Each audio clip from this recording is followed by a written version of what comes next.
Welcome to Limitless, EUTV's Women's Day interview series.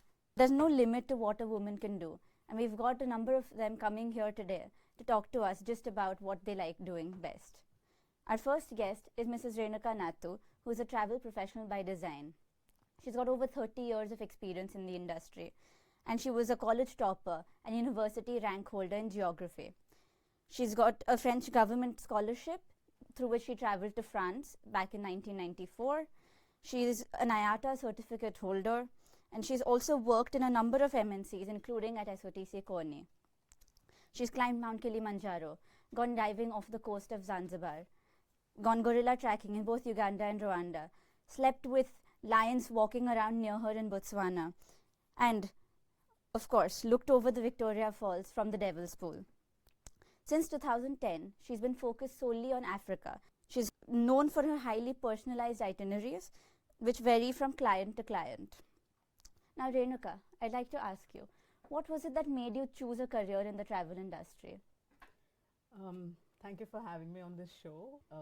Some journeys very early in my life took me far and wide from the world that I was living in, and that exposure actually made me so curious about what lies beyond.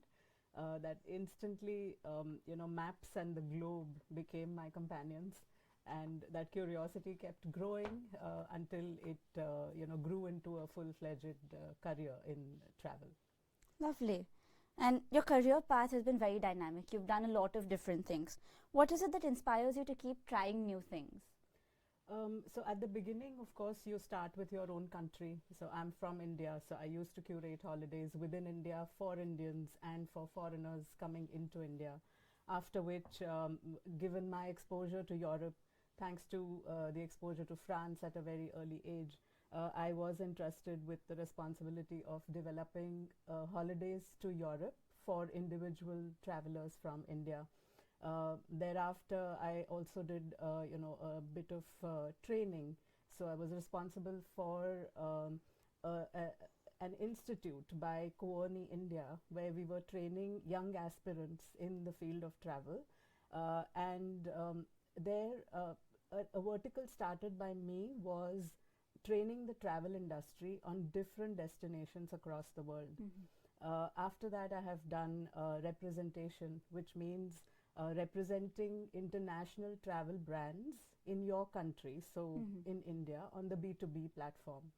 And circling back, it's now 3 years that I have launched Africa with Renuka, which has brought me again into interacting with the end consumer.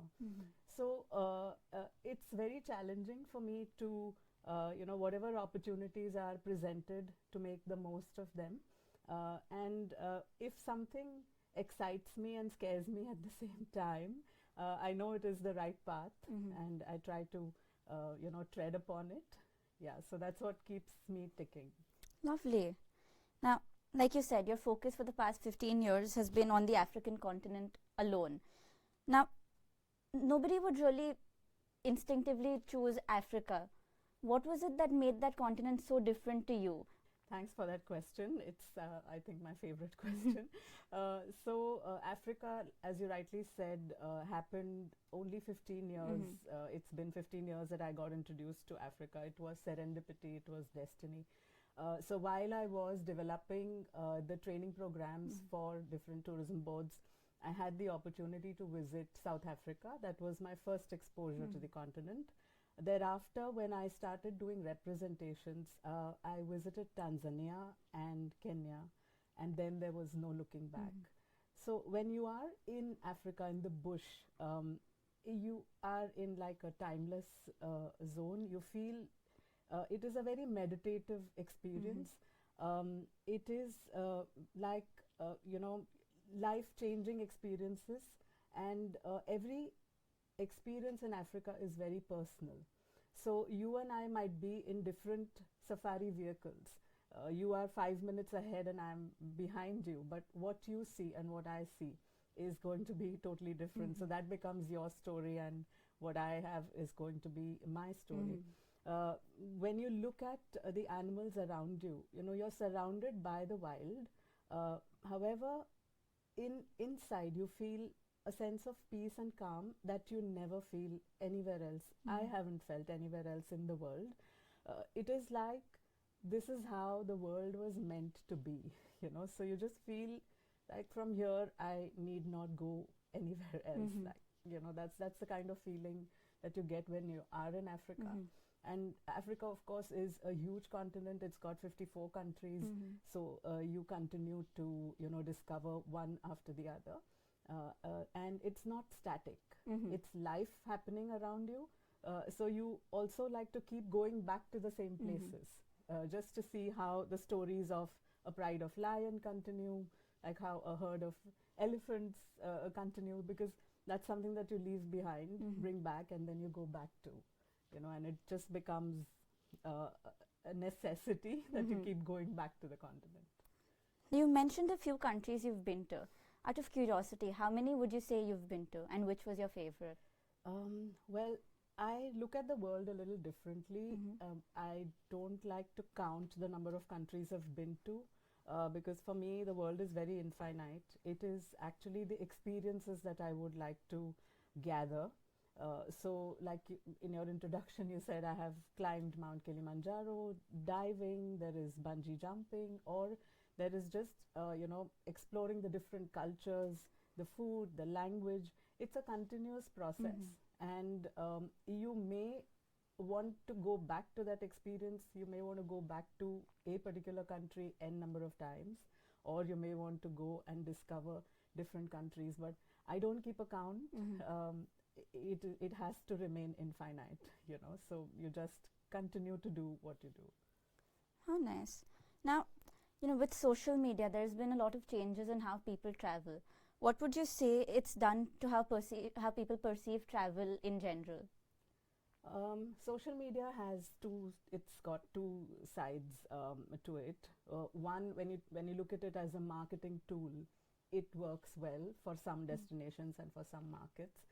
However, when it comes to the traveler, the element of surprise or the element of the discovery is actually lost a bit, because you would have already seen how a place looks to the minutest detail.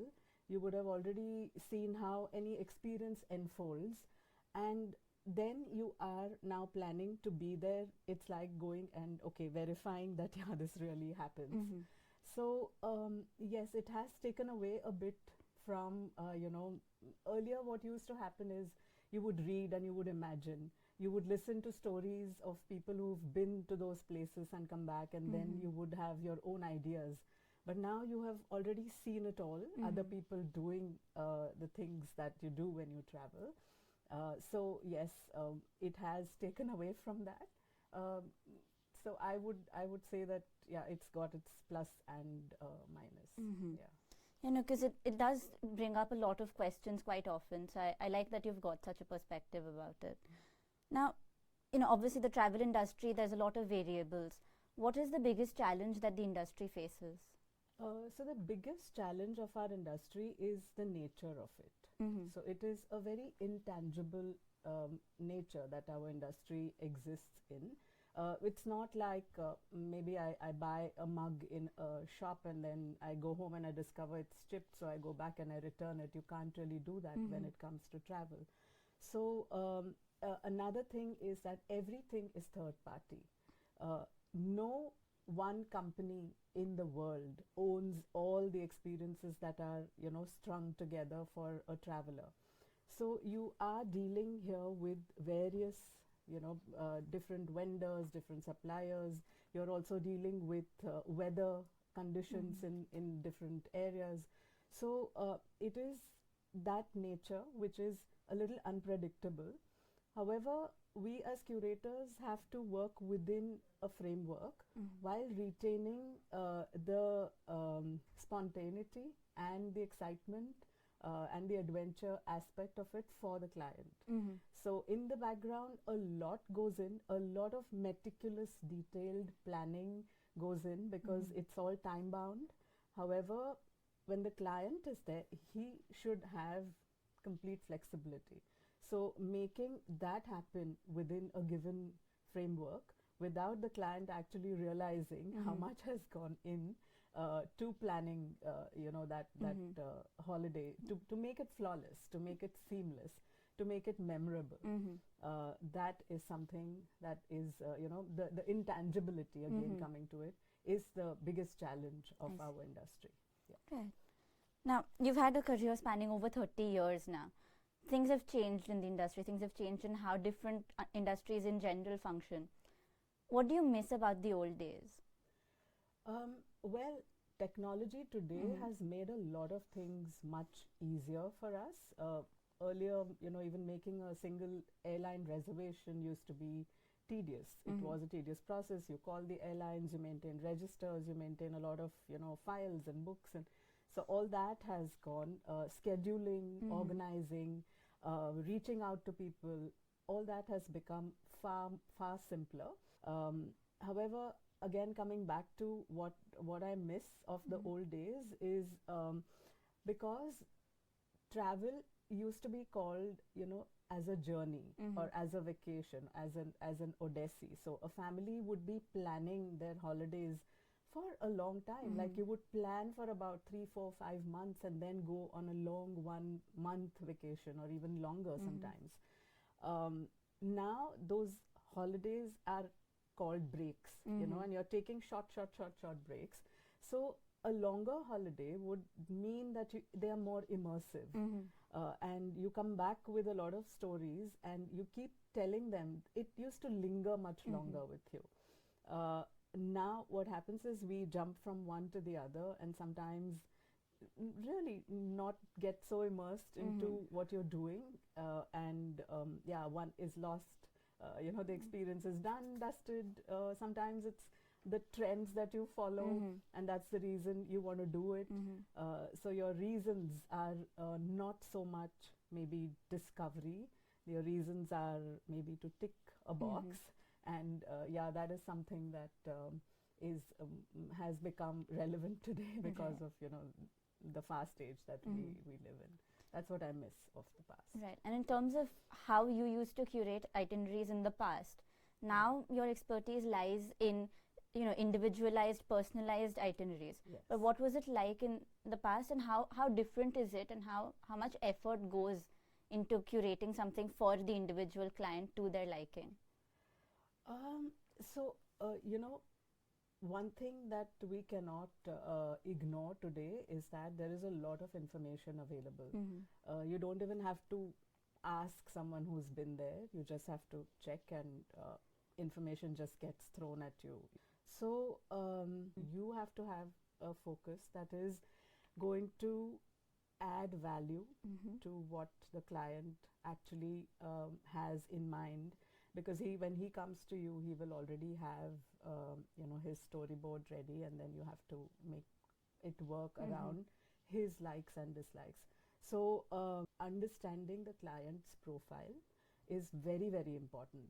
Understanding the client's travel history. So where have they been? What are the kind of properties that they have stayed at? A family is, let's say, at least 3 or 4 people. Each one has their own likes and dislikes. Somebody might like music, someone's into art, and others might like casinos. So you have to just know the client a little bit more, and then try and integrate as many related experiences as possible to enhance what they are actually going to experience at the destination.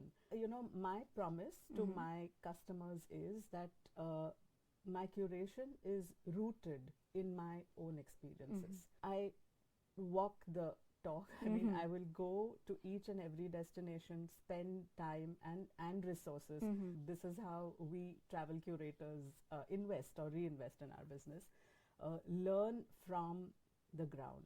Go down to the ground, go to the basics, and learn from the actual people, so that you have an advantage over information platforms. Otherwise, there is no value that you can add to what a client might already know. It exposes you to the limitations of a destination. So if there are certain things that are simply not possible in a particular destination, then one has to convey that, you know, in the right manner to the clients, to set their expectations right. Okay, thank you so much for that response. It's given a lot of insight into how you work. Now, if you were to tell somebody who's interested in exploring a career in the travel industry, what would you recommend that they do? The first thing that they have to be is they have to be very curious and have a very open mind to learn, because the world is constantly changing. You can never know it all. So the day you think that, yeah, I know everything about this destination, you're finished, because that's not the right approach at all. You have to keep learning all the time. Secondly, you cannot ignore the platforms that are available that are dishing out a lot of information. So how to be better than those platforms, how to have a knowledge and database that is going to add value is what you have to strive towards, and that will come only when you have exposure to the destination multiple times. And the third thing is to have a very good network on ground. So work with on-ground suppliers and operators. They should also be working towards uplifting the community that is actually living in those destinations. And when you work with a strong partner on ground, because travel comes with a lot of variables, you know, there could be a lot of surprises, some pleasant, some unpleasant. So if weather related, if there are any changes that need to be done while a person is on tour, you have to have a very strong network on ground as well. And you have to also like people, you know, because ultimately, coming back to the intangible nature of this entire industry, here you're dealing with people who are clients, you're sending clients there, and on ground you're dealing with people who are your ground operators, who are again going to be taking care of your clients on your behalf. So it is, travel is, curation of travel is a combination of, you know, beautiful people taken to beautiful places. So if you find that correct balance and if you have that strong network, then coupled with, of course, destination information is what will help you, you know, succeed in a career in travel. Thank you so much for all of your answers. They've been really helpful in kind of bringing a light to what it takes to be such an important person, in my eyes at least, in the travel industry. You've been working for many years. So I think it's really nice to speak with people that have got such experience, because it can also help those of them that are watching to understand what possibilities they've got in careers as well. So thank you so much for taking some time out of your journey here in Edinburgh to speak with us. We hope to see you again on this show very soon. Thank you, Aariya. It was lovely to interact with you on this platform, and all the very best for your future. Thank you.